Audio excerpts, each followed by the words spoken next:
Ladies and gentlemen, put your hands together for Tel Ganesan, our moderator for the morning. So I think you said you keep coming, right, Governor? Yeah. I think if I check, it is the 4th time you've been here. Probably as governor. I remember there was a classic time. It wasn't a big conference like this, but I did a meeting with your group in Southfield when I was running for office. And I can tell you, it was a Friday night. Yes. You had some of the best food in the entire state of Michigan in the back. And it was a Friday night, and I was out on the campaign trail, and we did Q&A for 2 hours. That's right. Probably the longest Q&A probably you must have done. Well, I didn't even realize we were on a roll so much. We just kept on going and blazing away, and finally it's like, whoops, we better close this up. Right. It's 2 hours of Q&A is a long time, but it was great, so I appreciated that. Yeah, so the question for you is, why do you love Thai? Well, it's the spirit and wonderful people. I mean, just good people to begin with, but the whole concept of entrepreneurship and innovation and helping one another, the networking. Sure. Again, it's creating those relationships. And so I view it as a lot of great relationships of people that want to go stretch the boundaries of conventional thinking. Yes.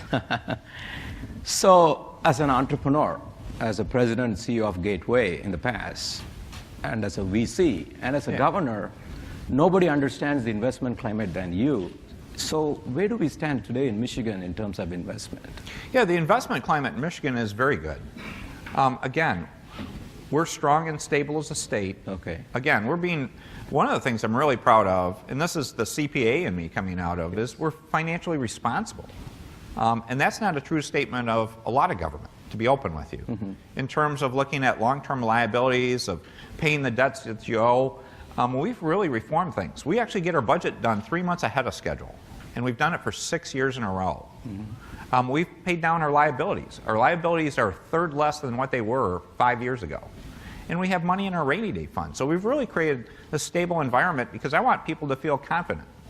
From a business person's perspective, one of the key things you're always looking for from government or from kind of infrastructure kind of issues is knowing consistency, to know what you're dealing with. Sure. Uncertainty is one of the greatest risks. So we want to be really solid to say this is a great place that you can have confidence you can be for the next few decades. I know you've been calling yourself as a nerd governor. When did you realize that you are a nerd?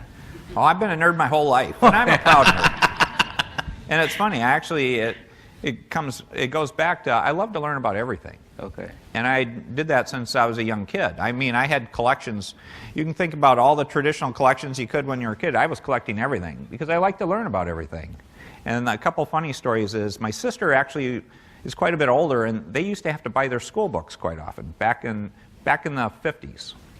So she still had her old school books. And so I remember I read everything in sight. So when I actually got in 5th grade or so, I actually had to read a book for school that I read back when I was like 4 or 5. Wow. That she had one of her old class books. So that's a nerd, folks.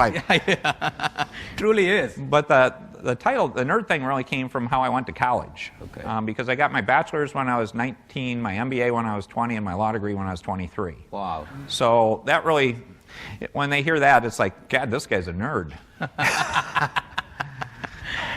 So obviously you have a very modest beginning, with your background. I think, last time I remember about living in a 1,000 square feet. So from such a humble beginning, how did you go on to become a president and CEO of Gateway? Obviously, we see now the governor. Yeah. Walk us through some of your thoughts on that. Yeah, what I tell people, and I was very fortunate. I grew up in a 900 square foot house or so, and the numbered streets of Battle Creek. But the key is really my folks, my parents, and what I describe as mentorship. In many respects, if you're fortunate enough to have people that can be great mentors, and I put my parents at the top of that list, you can do incredible things because you've got people that are going to be that supportive person to help you in your life. And so one of the things I've always focused in, I've tried to mentor people. Sure. And it's one of those things, if you have a chance and you don't have mentors, you should go find people. Because there are people that can be good role models, you can learn from, you can have that dialogue. And as I've mentored people, I tell them one rule. If they want to have some regular relationship, I said, I only have one requirement if you want me to be a mentor to you, to help you. And I said, you have to pass it on. I said, I never expect anything back, but I ask that you will go mentor somebody else. And it's that sharing. If you looked at my first career going into accounting, I was very fortunate. There was a partner there that was one of the best, smartest guys, a guy named Jerry Wolf. And he was the best client service person I ever met. I mean, he knew how to take care of his clients in a very positive, constructive way. And that really stuck with me about the importance not of just doing good tax work or accounting work, but really building people relationships to understand how you serve people. If people are hiring you to do something, how you deliver great products and services to them. So the other question, Governor, is about attracting people to Michigan. As you know, like you rightfully said, we need some crazy people, but also we need some cool people and make our place cool. Yeah.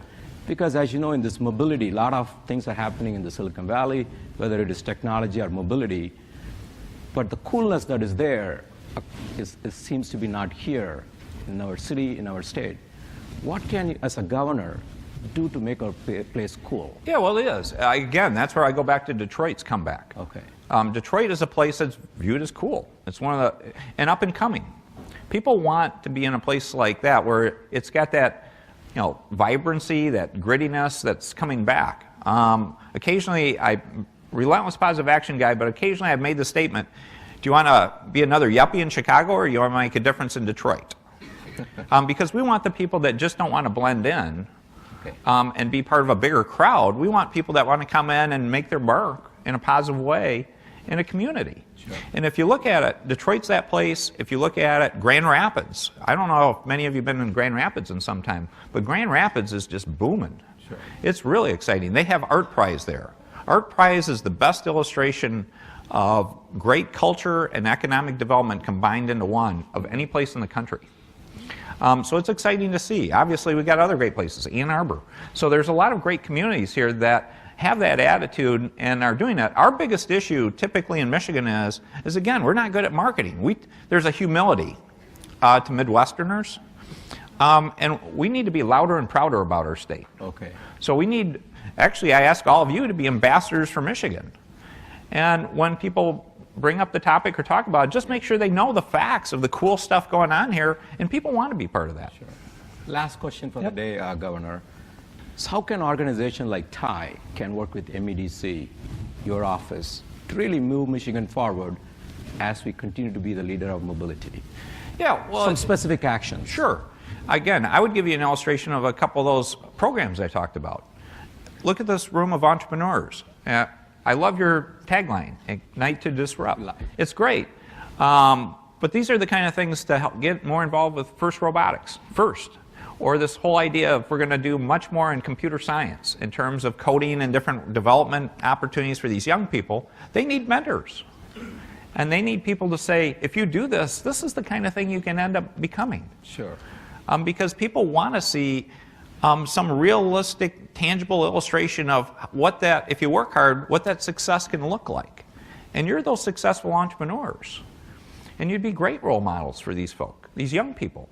And wouldn't that make you feel great and good? Yes.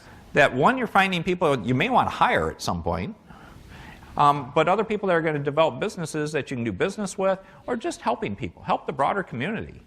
And you're a very generous group that gives back in so many ways. So I think that would be a perfect tie. Thank you so much, Governor. Great, thank you.